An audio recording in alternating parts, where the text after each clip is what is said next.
दोस्तों, हड्डियों के दर्द, जोड़ों के दर्द को ठीक करने के लिए सिर्फ हमें दो चीजों की जरूरत है। मैं हूं दिव्या धवन, एक सर्टिफाइड न्यूट्रिशनिस्ट, एक डाइट प्लानर।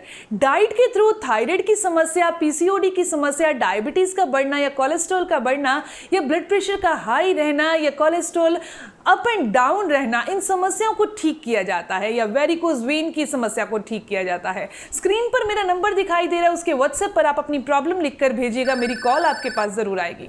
अब मैं आपको बताने वाली हूं कि इन समस्याओं को, जो जोड़ों का दर्द है, घुटनों का दर्द है, तो कौन सी दो चीजें बहुत पावरफुल हैं। उनसे पहले एक चीज जान लेना बहुत जरूरी है कि आखिर ये दर्द होता क्यों है, ये दर्द किन लोगों को होता है। दोस्तों, ये दर्द उन लोगों को होता है जिनकी बॉडी में वात बनता है। और ये दर्द क्यों होता है? हमारे हर एक जोड़ के अंदर जितने भी जोड़ हैं, वो घुटनों का जोड़ हो सकता है, कूल्हे का जोड़ हो सकता है, शोल्डर का जोड़ हो सकता है, हर एक जोड़ के अंदर कार्टिलेज बना होता है, जिसे ग्रीस कहा जाता है। ये कार्टिलेज बहुत सॉफ्ट होता है, बहुत चिकना होता है। जब कोई भी इंसान वात वाली, वायु वाली चीजें ज्यादा खाता है तो बॉडी के अंदर ये कार्टिलेज जो बना होता है, जो बहुत चिकनाहट का होता है, ये सूखने लगता है, ड्राई होने लगता है। और ड्राई होने के कारण आपस में दोनों हड्डियों के बीच का जो ये कार्टिलेज है, ये घिसना शुरू हो जाता है, खत्म होना शुरू हो जाता है और हड्डियां आपस में टकराना शुरू कर देती हैं, जिसके कारण उठने में, बैठने में दर्द होता है, आटा गूंदने में या फिर नीचे पलाथी लगाकर बैठकर खड़े होने में, चेयर पर बैठ के सीधा खड़े होने में, चलने में, सीढ़ियां चढ़ने में, यानी कि वो सभी काम जो जोड़ों के थ्रू होते हैं, वो सभी काम करने में समस्या आने लगती है। कौनी को उठाना, शोल्डर को उठाना, ये समस्याएं आने लग जाती हैं, क्योंकि हमारे जोड़ों के अंदर के जो कार्टिलेज हैं वो डैमेज हो जाते हैं, हमारी गलत डाइट लेने के कारण, बॉडी में ज्यादा वात बनने के कारण।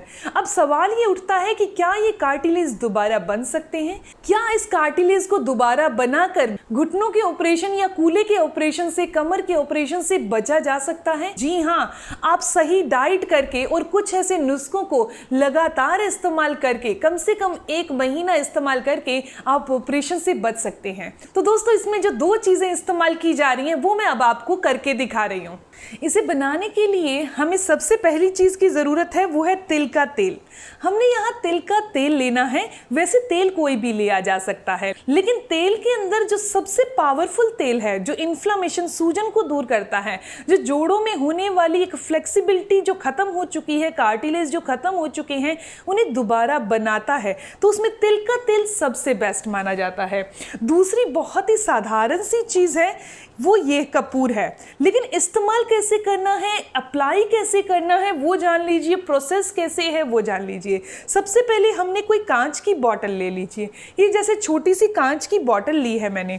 इसके अंदर आपने क्या करना है, ये तिल का तेल जो है ये डाल देना है। दोस्तों, तिल का तेल हमारी बॉडी के वो सभी ऑर्गन्स को हेल्दी करता है जहां जहां स्वेलिंग आई है। वो मसल में हो सकती है स्वेलिंग या जोड़ों में हो सकती है स्वेलिंग। दोस्तों, मैंने यहाँ पर आधी बोतल के करीब तिल का तेल ले लिया है। इसके अंदर कपूर जो है, कपूर की क्वालिटी आप देखिए, कपूर की भी वैल्यू है। कौन सी कपूर ओरिजिनल है, कौन सी नहीं है, उसके बारे में बताती हूँ। ये कपूर जो आपकी एक चुटकी से अंदर जाकर एक पाउडर फॉर्म में बन जाए, ये देखिए पाउडर फॉर्म में बन रही है। ये देखिए, मैं यहाँ पर हाथ पर आपको पाउडर बना कर दिखा रही हूँ। ठीक है, ये मैंने 5 डाली हैं इसके अंदर, 1 मैंने पहले डाल दी थी। इस करीब से ये पाउडर बनाकर, ठीक है, इस तरीके से आप बनाकर धूप में रख दीजिए। इसे अप्लाई कैसे करना है वो भी आपको जानना होगा। इस बॉटल को आपने हिलाकर धूप के अंदर रख देना है। दोस्तों, ये ऐसा पावरफुल नुस्खा तैयार हो गया जो कि हमारे जोड़ों के दर्द, हमारे घुटनों में होने वाले दर्द या जोड़ों के अंदर जो कार्टिलेज स्पेशली खत्म हो गया है, उसे बनाने का काम करता है। अभी मैंने, मान लीजिए, इसे 3 घंटे के लिए धूप में रख दिया है। फिर आप इसे जब अप्लाई करेंगे तब भी धूप में बैठकर ही अप्लाई करिएगा। एक चीज का खास ध्यान रखिएगा, जब आप धूप में बैठ रहे हैं, तो अभी गर्मियों का मौसम है, तो अपने सिर के ऊपर कोई टॉवल वगैरह, यानी सिर को ढककर बैठिएगा, ताकि हीट आपके सिर को ना लगे। दोस्तों, अब मैं आपको तरीका बता रही हूँ कि इसे अप्लाई कैसे करना है। मान लीजिए मैंने इसे 3 घंटे के लिए रख दिया है। वैसे आप इसे 3 घंटे पे रख कर ही अप्लाई करिएगा। अब मैं आपको तुरंत करके दिखा रही हूँ। ओके, ताकि वीडियो बीच में से स्किप ना करनी पड़े। ऐसे अप्लाई करिए। मान लीजिए घुटने का जोड़ है या आप कलाई का जोड़ यहाँ पर ले लीजिए, ठीक है। इस तरीके से धूप में बैठकर आपने अप्लाई करना है। अब मैंने यहाँ पर ऐसे ऐसे रगड़ नहीं रही हूँ, धीरे धीरे अप्लाई करिए। उसके बाद इसे छोड़ दीजिए कम से कम आधे घंटे के लिए। आधे घंटे के लिए छोड़ने के बाद ही आपने बाथ लेनी है, नहाना है और गुनगुने पानी से ही नहाइएगा। तो दोस्तों ये इतना पावरफुल ऑयल तैयार हो गया जो हमारे जोड़ों के अंदर के कार्टिलेज को दोबारा बनाएगा। अब मैं आपको बताने वाली हूँ वो चीज़, यानी हमारी बॉडी में वात के बढ़ने से ये कार्टिलेज घिसता है, ये तो मैंने आपको बता दिया। बट ये वात वाली चीज़ें कौन सी हैं जो हमारी बॉडी में वात को बढ़ाती हैं?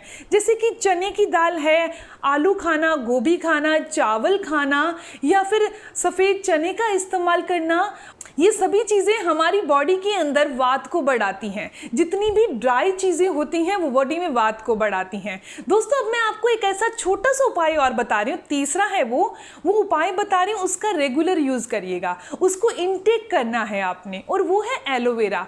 एलोवेरा की प्रॉपर्टी आप देखेंगे तो एक जेल की तरह होता है। उस जेल को कहीं लगाना नहीं है दोस्तों, उसे आपने क्या करना है, सुबह सिर्फ और सिर्फ 1 चम्मच एलोवेरा जूस को आपने आधे गिलास नॉर्मल पानी के अंदर डालकर पीना है। इस तरीके से जब आप रेगुलर पिएंगे तो आपके सिर्फ और सिर्फ, मुझे 30 दिन चाहिए, 30 दिन के अंदर आपको इतना अच्छा रिजल्ट मिल जाएगा कि आपके घुटनों को, जोड़ों को किसी भी तरह के ऑपरेशन करवाने की ज़रूरत नहीं पड़ेगी। आपको इस तेल को रेगुलर अप्लाई करना है, वात वाली चीज़ों को अपनी डाइट से हटाना है, और तीसरे नंबर पर दोस्तों फाइबरफुल फूड खाना है और एलोवेरा जूस जो है रोजाना 1 चम्मच इनटेक करना है। आपके घुटने हमेशा स्वस्थ रहेंगे, हेल्दी रहेंगे। मैटर नहीं करता किसी इंसान की एज कितनी है, मैटर ये करता है कि आप डाइट कितनी अच्छी ले रहे हैं। ये इन्फॉर्मेशन यहीं तक थी। मिलते हैं दोस्तों नेक्स्ट वीडियो में, तब तक के लिए stay healthy, always be happy. Thank you for watching my video. Okay bye.